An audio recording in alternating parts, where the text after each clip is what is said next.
Hi, my name is Stephanie Cyan. I'm 32 years old and I live in New York City. I'm an entrepreneur and the founder of a company called Well Alarm. And what Well Alarm is we're the most technologically advanced emergency alert system on the market.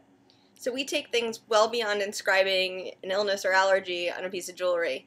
We allow responders and healthcare professionals to access your vital medical information, and all of it, in an emergency by phone or text. By phone, internet, or text. By vital medical information, I mean everything from your illness or allergy, if you have one, to your emergency contacts, a detailed medication list, and you know what? If you have a severe allergy, where your EpiPen is.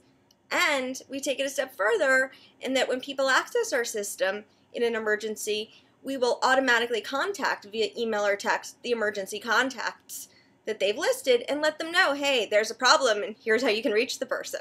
So it's pretty cool. We also link it to a variety of really cool products, including phone stickers and charms. But okay, this isn't a pitch about Well Alarm, but it is about why I started Well Alarm to some extent.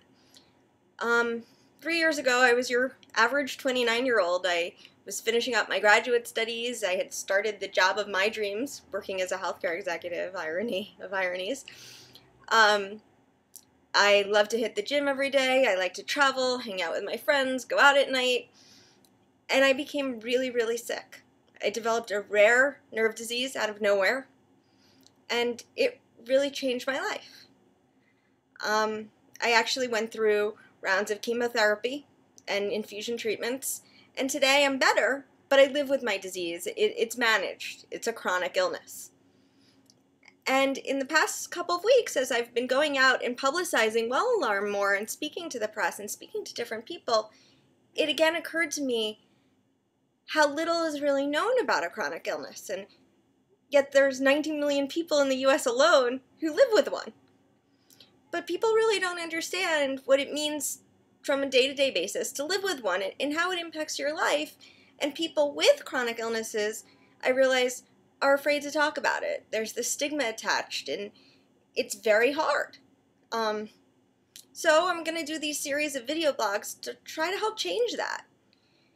I'm a really private person by nature, so please understand that this is not me, and bear with me, but I'm going to try to be open and honest with you and give you an idea of the good and the bad of my life and how it's been influenced by my illness and what it takes to manage that on a day-to-day basis.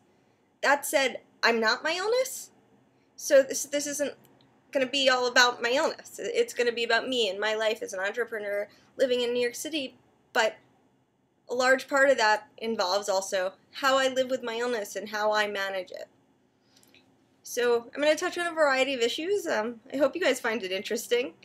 But I think it's important that we start talking about what it means to live with a chronic illness, since, the face of illness has really changed in the past 50 years. It no longer is, you go to the doctor, you take a pill, and you're all better, or you die. It's really, you take pills and you live, and it may be different than it was before, and you're going to live with it for the rest of your life.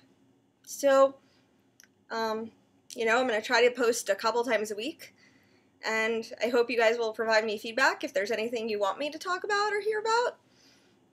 And, hopefully we can get a great conversation started here about, how people live with a chronic illness and what those challenges are, and really the great things someone can do still, despite a chronic illness. Yes, you really can live a full and active life. So, I'm going to sign off from now, but you'll hear from me again soon.